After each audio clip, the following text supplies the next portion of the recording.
Hello बच्चों, let's read this question. The question say that which is the correct reaction coordinate diagram for the following solvolysis reaction. यहाँ पर एक reaction given है और इसके लिए चार डायग्राम गिवन है. बेसिकली चारों डायग्राम में से कौन सा करेक्ट डायग्राम है हमको ये बताना है. तो सबसे पहले समझेंगे की कॉन्सेप्ट.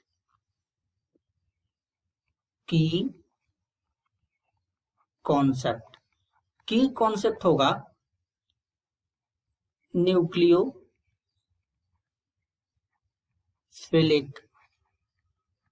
Substitution reaction.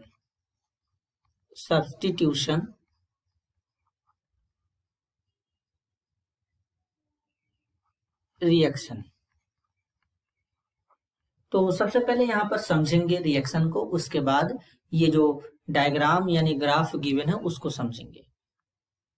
तो फर्स्ट ऑफ ऑल यहाँ पर एक 5 मेंबर्ड रिंग है इस तरीके से.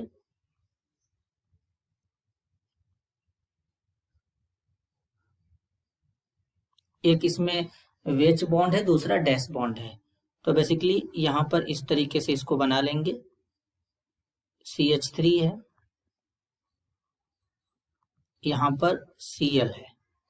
तो फर्स्ट ऑफ ऑल क्या होगा, यहाँ पे ये SN1 मैकेनिज्म के थ्रू जाएगा. तो पहला स्टेप जो होगा स्लो होता है, तो यहाँ पर स्लोवेस्ट स्टेप होता है, कार्बोकैटायन का फॉर्मेशन होगा. यहाँ से Cl- बाहर निकलेगा इस तरीके से लिविंग ग्रुप. तो इस तरीके से यहाँ पर एक 5 मेंबर्ड रिंग बनेगा. ये CH3. अब यहाँ पे पॉजिटिव चार्ज आएगा, एक कार्बोकैटायन बनेगा. देन यहाँ पे क्या आएगा, वाटर आएगा जो कि एक पोलर प्रोटिक सॉल्वेंट होता है. ये ऑक्सीजन का लोन पेयर है, तो ये एज ए न्यूक्लियोफाइल के जैसा काम करेगा. इस इलेक्ट्रोफिलिक सेंटर पे अटैक कर देगा यहाँ पे इस तरीके से. इस इलेक्ट्रोफिलिक सेंटर पे अटैक कर देगा. तो कुछ इस तरीके से यहाँ पे बनेगा.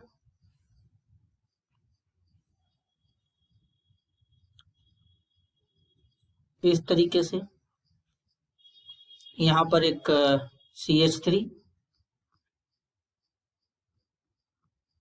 OH2 पॉजिटिव, ऑक्सीजन के ऊपर अब पॉजिटिव चार्ज आएगा. इस तरीके से एक ऐसे बन सकता है. एक बार ऑक्सोनियम आयन को यहाँ पर रख देंगे, OH2 पॉजिटिव, और इसको नीचे इस तरीके से बना देंगे CH3. अब इसका क्या करा देंगे, डीप्रोटोनेशन करा देंगे. जब यहां से क्या होगा, इनका डीप्रोटोनेशन हो जाएगा. जब इनका डीप्रोटोनेशन होगा तो कुछ इस तरीके से यहाँ पे प्रोडक्ट बनेगा. डीप्रोटोनेशन होने के बाद डीप्रोटोनेशन का मतलब होता है रिमूवल ऑफ प्रोटॉन. तो बेसिकली अगर हम इससे प्रोटॉन को रिमूव करेंगे,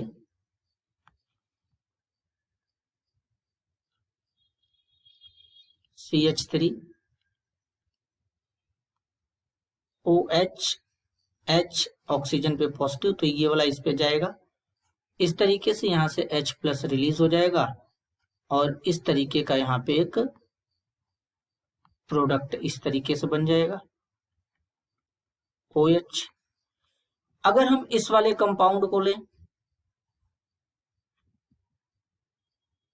तो इस बार ऑक्सोनियम आयन यहाँ पे रहेगा, CH3. इससे H+ यानी प्रोटॉन को रिमूव कर देंगे, तो कुछ इस तरीके का यहाँ पे बनेगा.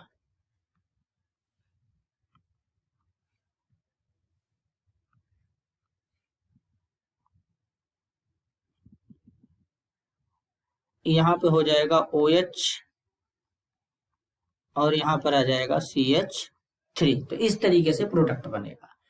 अब अगर हम इसमें ग्राफ की बात करेंगे तो ग्राफ के लिए यहाँ पे क्या होगा बच्चों, सबसे पहले इस तरीके से यहाँ पे बनाएंगे. इधर ΔG हमारा रहेगा और यहाँ पे रिएक्शन कोऑर्डिनेट होगा.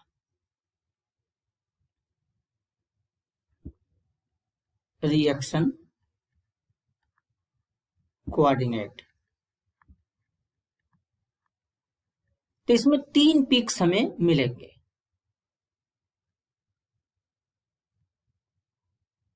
अब इसमें 3 पिक्स क्यों मिलेंगे, तो सबसे पहले अगर देखेंगे तो सबसे पहले हमारा कार्बोकेटायन का फॉर्मेशन होगा, और बेसिकली जो कार्बोकेटायन होगा तो मतलब कहने का मतलब जो कंपाउंड हमारा है जितना ज्यादा अनस्टेबल होगा उसका पीक उतना ज्यादा होगा।